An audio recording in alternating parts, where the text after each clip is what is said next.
سعاد العبد الله من حمص، مواليدي 66. تهجرنا من حمص، هجموا علينا وخطف شباب وخطف نساء وكيف بدي أقول لك عيشة مقرفة بحمص، يعني ما عاد ينعاش فيها. وأنا هربت بابني، استهدفوا ابني وبدهم ابني وأنا هربت بابني. لحد هلا مستمر الخطف، لحد هلا مستمر القتل، لحد هلا صاروا يهجموا علينا على البيوت، ياخذوا الشباب يقتلوهم ويزتوهم. من عيلة وحدة من يومين أخذوها 6 شباب وأبوهم، أخذوهم وقتلوهم، فاتوا عليهم على البيوت، صار على دفتر العيلة، بياخذوا دفتر العيلة وبياخذوهم وبيقتلوهم للشباب. يعني صار ما عاد في، صار قدام عينا الخطف، يعني عم يخطفوا، صاروا بعز دين النهار، حتى بالليل ما عم يخطفوا. وضع صار مأساوي بحمص، فلهيك تهجرنا، وحتى ما في شغل، ما عاد خلونا نشتغل، ما عاد يخلونا نتصرف اي شيء، حصرونا بمحل ما نقدر نطلع، بحيث انه عم يخطفوا ويقتلوا. يعني نحن ما عاد فينا نتحرك، كنا برا حمص.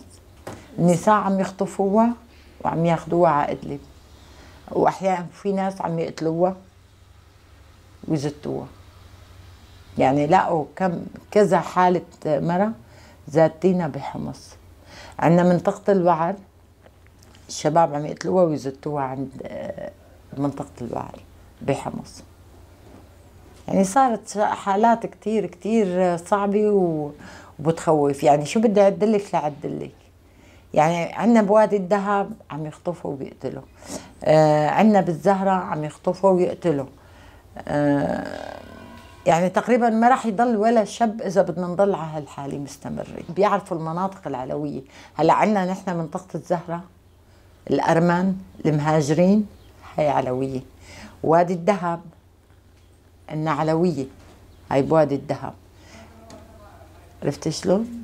هاي بيعرفوا المناطق ويستدلوا على مناطق العلويه. كانوا مشان فاتوا من كم يوم على محل 2 اخوة علوية قوسوهم بقلب المحل، بقلب المحل، ما يستدلوا وين بيت العلوية وما يقتلوها. مجازر صعبة، يعني شيء، وضع ما بيتحمل، وضع ما بيتحمل. نحن خدعونا وكذبوا علينا وقالوا لنا انه امان، ونحن سوريين، ونحن السنة والعلوي اخوة وكذا. يعني حست العالم بالامان شوي، نحن لانه هربنا قبل وقت اللي دخلوا على حمص.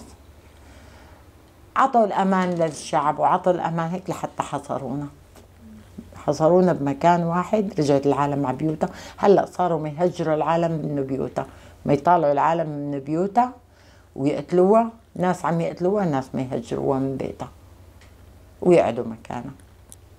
يعني عندنا منطقة اسمها الكرم شمشم، كل اهاليها طالعوها وقتلوها على اساس امن العام عم يحرسنا. في منهم داعش، في منهم من الباكستان، في منهم شيشان، في من مشكله، طبعا مشكله، بس صار في حقد ولئم وكره. يعني ما عاد نأمن تعدي مع تمشي بالشارع.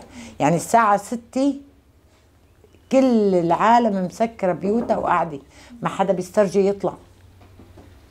بقى مين بيسترجي يفتح باب؟ بنقفل الابواب علينا ونضل خايفين وعايشين على اعصابنا. هلا هن مبعوثين، هن مبعوثين. يعني لو ما نسمح لهم يدخلوا لعنا ما بيدخلوا. هلا بالنسبة لهم ايه من حقهم، بس بالنسبة لنا لا، ما من حقهم، ما من حقهم يدخلوا بلدنا اصلا.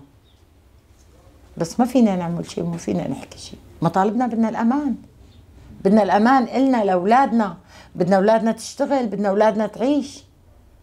يعني نحن الجوع ذبحنا بحمص، ما في حدا عم يشتغل، ما في حدا عم اجينا بتيابنا نحن، يعني بتياب اللي علينا اجينا يتحاسبوا واحد واحد. لانه هالشباب اللي عم تروح هاي كلها دمها برقبتهم.